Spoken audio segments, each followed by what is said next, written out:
Oi, tudo bem? Tem vídeo novo chegando com mais conteúdos para você. Organize seu material e curta ao máximo a aula que vem por aí.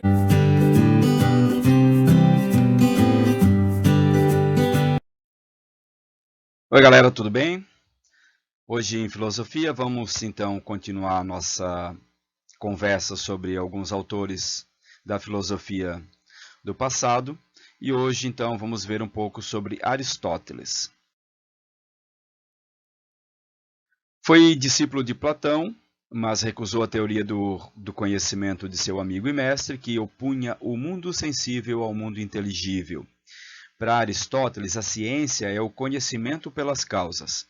A teoria das quatro causas explicava o momento, compreendia a causa material, a causa eficiente, a causa formal e a causa final. Na doutrina aristotélica, Deus é o primeiro motor imóvel, ato puro, ser necessário e causa final do universo. A ética aristotélica busca o sumo bem, ou a vida feliz.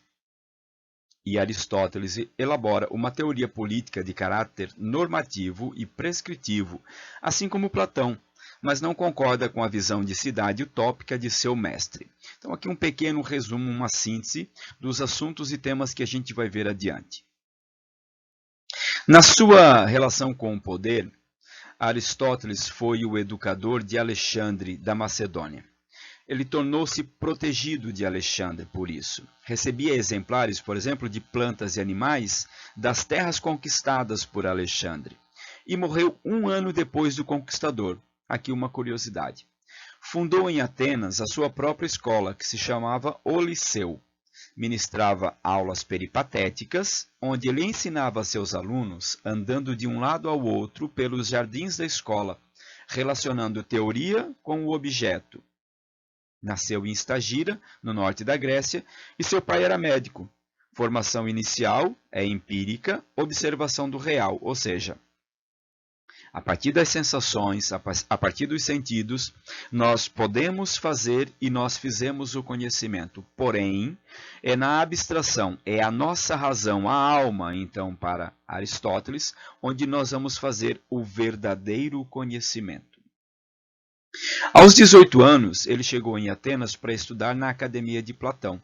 Foi seu discípulo por 20 anos, e depois da morte, então, de seu mestre, ele, que era o mais importante discípulo, diverge em vários assuntos de Platão. Ele apresentou respostas a questões abertas por seu mestre.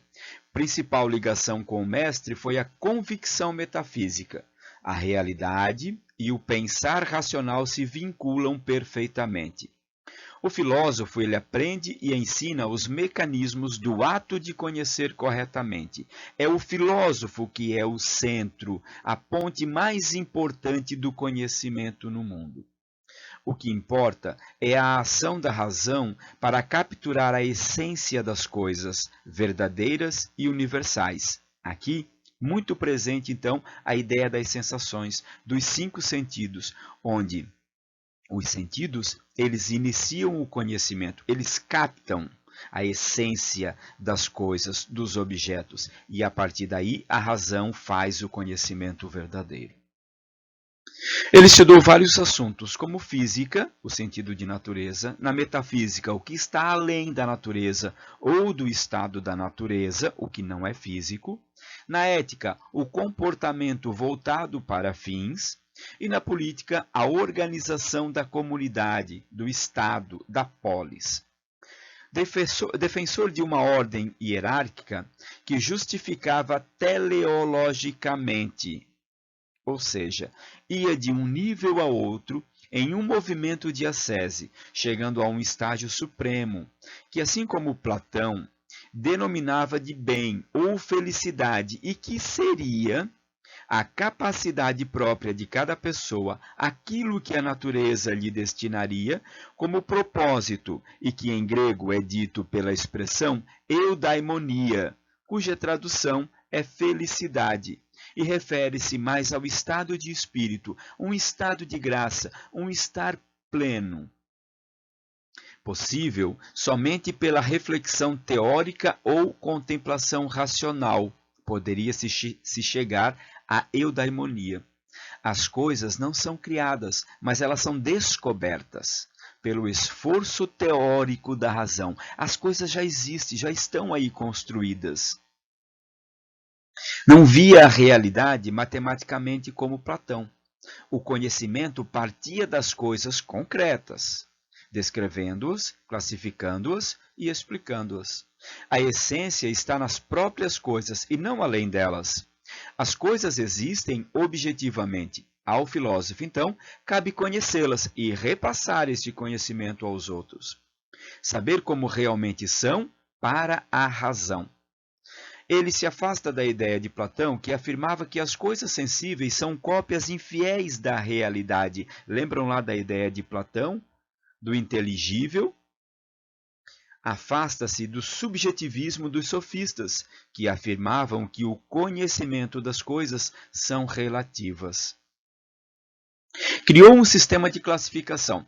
Aristóteles tinha a mania de classificar tudo o que ele via. Então ele organiza as coisas do mais simples para o mais complexo. Ele afirmava que há coisas que não se movem, coisas que se movem, coisas que movem as coisas, e partindo do anterior e sendo superior a ele. O objetivo desta organização era entender o mundo na sua diversidade, racionalmente, com graus distintos de qualidades e finalidades. Então ele vai classificar os seres com matéria e forma. Os seres orgânicos, então, primeiro as plantas, os animais e os homens, todos mutáveis, todos têm mudanças. Deus e a natureza não fazem nada em vão, segundo Aristóteles. Então, segundo Aristóteles, há seres inanimados e seres animados. Esse é um assunto que a gente trabalha na filosofia pelo conteúdo que a gente vem tratando lá no 7º ano. É possível classificar os seres em diferentes espécies. Então, por meio dos 5 sentidos, nós vamos conhecendo a realidade e nós podemos fazer o conhecimento disso. Porém, não esqueçam, somente a nossa razão é que vai poder fazer o conhecimento verdadeiro disso. Então, aqui um pequeno esquema desta classificação lá no princípio que Aristóteles fez da natureza. Então, os seres que existem, divididos em seres animados e os seres inanimados. O que determinava essa natureza dos seres, então, para Aristóteles? A alma dos seres. Do vegetal, ela é superior à de um ser orgânico, por causa da nutrição. Os animais, eles têm nutrição, percepção, instinto e capacidade de movimento. E os seres humanos, que está acima, então, eles têm nutrição, percepção, instinto, capacidade de movimento e raciocínio.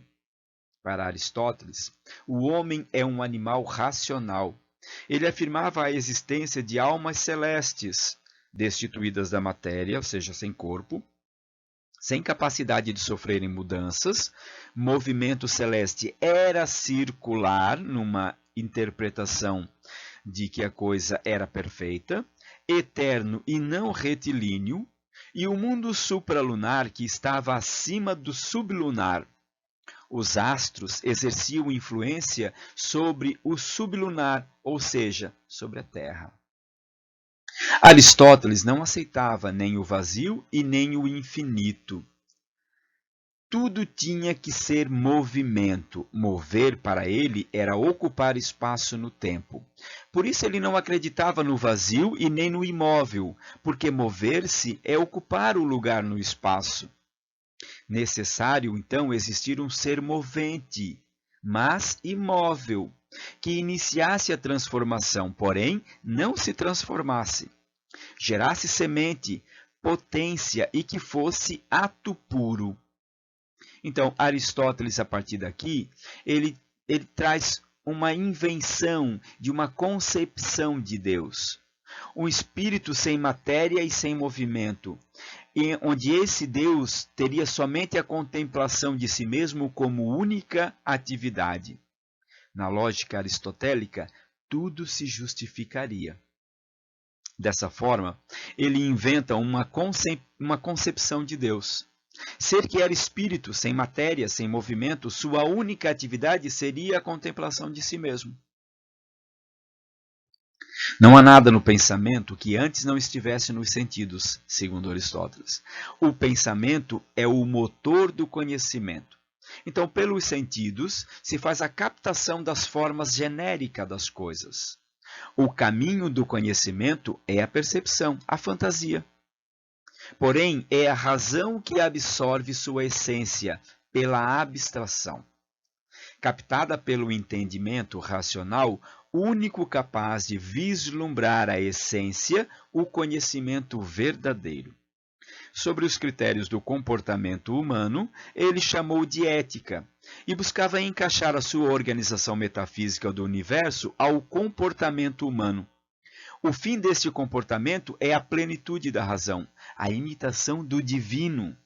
Os homens jamais conseguem a beatitude permanente. O corpo será sempre o impeditivo, mas deve sempre querer alcançar esse fim.